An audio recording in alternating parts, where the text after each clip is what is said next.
Hello दोस्तों, यदि किसी व्यक्ति को बहुत ज़्यादा कमज़ोरी या सुस्ती होती है, वो हमेशा थका हुआ महसूस करता है, बहुत ज़्यादा टायर्ड रहता है, तो कौन कौन से डाइटरी चेंजेस उसको करने चाहिए, क्या क्या चीज़ें अपने डाइट में इन्वॉल्व करनी चाहिए ताकि उसका ये कमज़ोरी और सुस्ती का प्रॉब्लम हो जाए। अक्सर इस एस्पेक्ट को लोग इग्नोर करते हैं। ज़्यादातर लोगों को लगता है कि इसका खाने पीने से ज़्यादा लेना देना नहीं है और ज़्यादातर लोग इसमें बाकी फैक्टर्स को, बीमारी को, दवाइयों को, ये सारी चीज़ों पर ज़रूर फोकस करते हैं, डाइट को भूल जाते हैं। आज उस एस्पेक्ट पर हम डिस्कस करेंगे और कौन कौन से खाद्य पदार्थ आपके लिए फ़ायदेमंद है यदि आपको कमज़ोरी होती है, और कौन कौन से फास्टिंग या फीडिंग के रूल्स हैं जिससे आपको कमज़ोरी ना हो, इस पर बात करेंगे। टॉपिक पर जाने से पहले जो लोग हमारे चैनल पर नए हैं उन्हें रिक्वेस्ट करूँगा कि चैनल को सब्सक्राइब करें, वीडियोस को लाइक करें, शेयर करें, फॉलो करें, कमेंट करें, पूरा देखिए। टॉपिक इंपॉर्टेंट है इसलिए इसे अंत तक देखिएगा। कमज़ोरी की बीमारी बहुत ज़्यादा प्रेवलेंट है, बहुत सारे लोग को होती है। खाने पीने में छोटे छोटे चेंजेस करने से आपको उसमें काफ़ी फ़ायदा मिलेगा, इसलिए इसे अंत तक देखिएगा। चलिए शुरू करते हैं इंपॉर्टेंट वीडियो।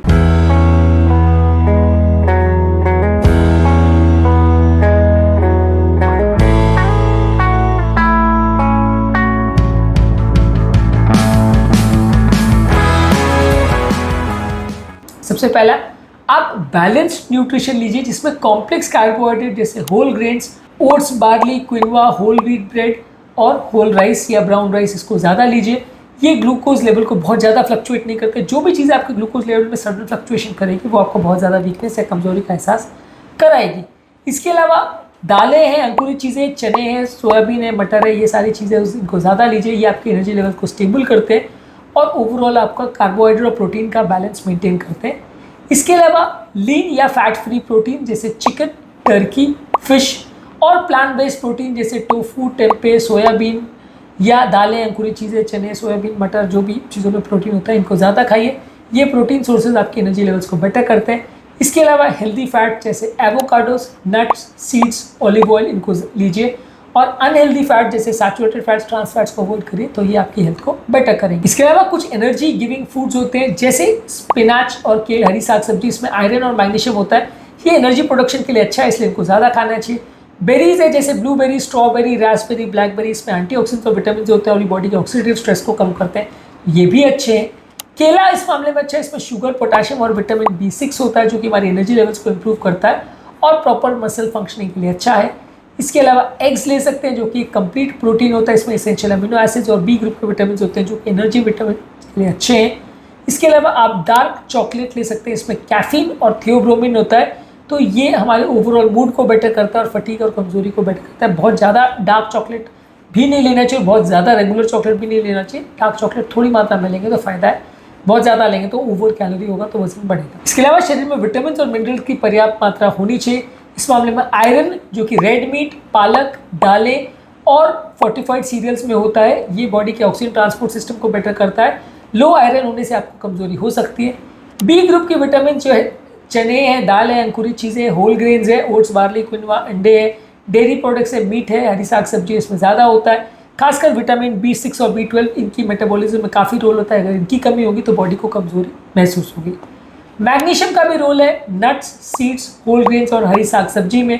मैग्नीशियम होता है ऑलमोस्ट बॉडी के 300 बायोकेमिकल रिएक्शंस में मैग्नीशियम का इन्वॉल्वमेंट। अगर इसकी कमी होगी तो भी कमजोरी लगेगी। इसके अलावा विटामिन D की अगर बॉडी में कमी होगी, जो कि डेयरी प्रोडक्ट्स में, फैटी फिशेज में और सनलाइट की यानी धूप के एक्सपोजर से मिलता है, इसकी कमी से भी आपको कमजोरी हो सकती है। विटामिन C की अगर कमी है, जो कि संतरा, मौसमी, नींबू, शिमला मिर्च, स्ट्रॉबेरी और ब्रोकली में होता है, अगर इसकी भी बॉडी में कमी है तो ये भी आपकी इम्यूनिटी बूस्ट करने वाला विटामिन, इसकी कमी से भी आपको कमजोरी, सुस्ती होगी। तो इन खाद्य पदार्थों की कमी मत होने दीजिए, इनको ज़्यादा मात्रा में लीजिए, इससे आपको बेटर लगेगा। इसके अलावा ज़रूरी है कि ज़्यादा मात्रा में पानी पीजिए। ज़्यादा मात्रा में पानी पीने से आपका एनर्जी लेवल्स बेटर रहेगा।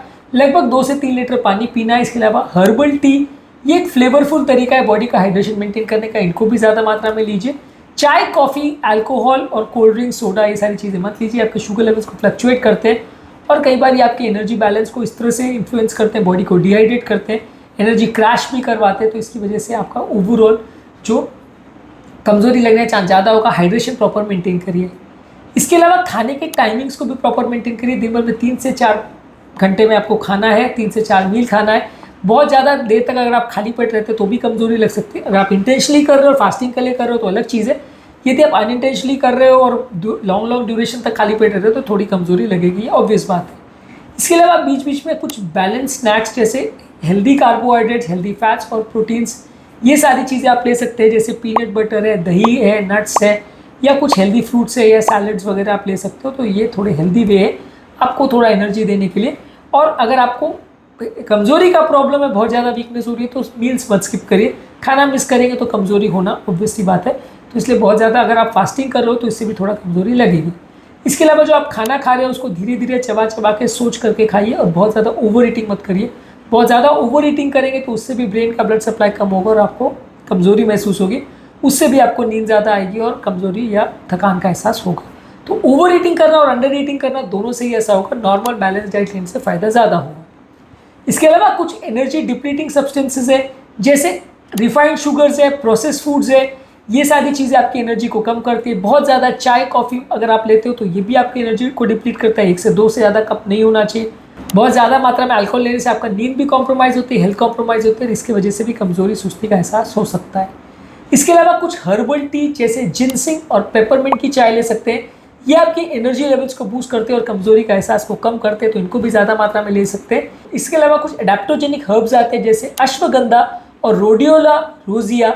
ये आपकी बॉडी के स्ट्रेस लेवल्स को बेटर करते हैं और ओवरऑल आपको एनर्जी लेवल्स को भी इंप्रूव करते हैं, तो इनको भी आप ज़्यादा मात्रा में ले सकते हो। इसके अलावा अगर किसी व्यक्ति को कोई पर्टिकुलर फूड प्रोडक्ट से एलर्जी है तो उसको अवॉइड करिए, इससे भी आपको कमजोरी सुस्ती का एहसास होगा। इसके अलावा ज़्यादातर आप जो मैक्रोन्यूट्रिएंट्स है जिसमें कॉम्प्लेक्स कार्बोहाइड्रेट्स, प्रोटीन्स और हेल्दी फैट्स के इंटेक पर फोकस करिए। एक बैलेंस और संतुलित आहार रखिए, इससे भी आपको फ़ायदा मिलेगा। इसके अलावा रेगुलर एक्सरसाइज करने से आपको फ़ायदा मिलेगा। रेगुलर एक्सरसाइज जो लोग करते हैं उनकी बॉडी में एनर्जी लेवल्स बेटर होते हैं और मेटाबॉलिज्म उनका बेटर होता है, बहुत ज़्यादा सुस्ती नहीं होती। 7 से 9 घंटे की नींद भी ज़रूरी है। 7 से 9 घंटे की नींद अगर रखेंगे तो उससे आपको बेटर लगेगा। नींद अगर कॉम्प्रोमाइज़ होगी तो भी आपको सुस्ती लगेगी। मानसिक तनाव बहुत ज़्यादा नहीं होना चाहिए। Yoga, meditation, deep breathing exercise, ये सारी चीज़ें करके आप मानसिक स्ट्रेस लेवल्स को कम करते हैं। इससे ब्लड कॉर्टिसोल लेवल्स भी कम होता है और इससे भी आपका स्ट्रेस लेवल्स कम होता है। इससे भी आपका बॉडी का थकान या कमजोरी कम होगी। और यदि सब करने के बावजूद भी आपको फिर भी कमजोरी और सुस्ती का एहसास हो रहा है तो किसी डॉक्टर से मिलने की ज़रूरत है, क्योंकि कई ऐसी बीमारियाँ हैं जैसे थायराइड है, अनीमिया है, स्लीप एपनिया है, क्रॉनिक फटीग सिंड्रोम है, जिसमें आपको सब करने के बावजूद भी कमजोरी सुस्ती का एहसास हो सकता है। तो वैसे में आपको डॉक्टर को दिखाने की आवश्यकता है और जो प्रॉपर ट्रीटमेंट अवेलेबल है वो आपको करवाने की आवश्यकता है, ताकि आपको अगर बीमारी की वजह से प्रॉब्लम हो रही है तो वो ठीक हो जाए। आज के टॉपिक में हमने बात करी कौन कौन से बेस्ट डाइट और लाइफस्टाइल चेंजेस है जो अगर किसी व्यक्ति को बहुत ज़्यादा कमजोरी का एहसास या थकान का एहसास हो रहा है तो उसको करना चाहिए। ये सारी चीज़ों को ज़रूर ध्यान से देखिएगा और उनको फॉलो करिए यदि आपको सुस्ती और कमजोरी का एहसास होता है, क्योंकि बहुत ज़्यादा कॉमन प्रॉब्लम है और इन सारी चीज़ों को फॉलो करने से आपको सिग्निफिकेंट फ़ायदा मिलेगा। एक अलग वीडियो में हमने थकान के कारणों पर बात करी और थकान के लिए और कौन कौन से खाद्य पदार्थ को नहीं लेने चाहिए उस पर बात करिए, डिटेल में डिस्कशन किया, उसको भी ज़रूर चेकआउट करें। टॉपिक एंड करने से पहले जो लोग हमारे चैनल पर नए हैं उन्हें रिक्वेस्ट करूँगा कि चैनल को सब्सक्राइब करें, वीडियोस को लाइक करें, शेयर करें, फॉलो करें, कमेंट करें पूरा।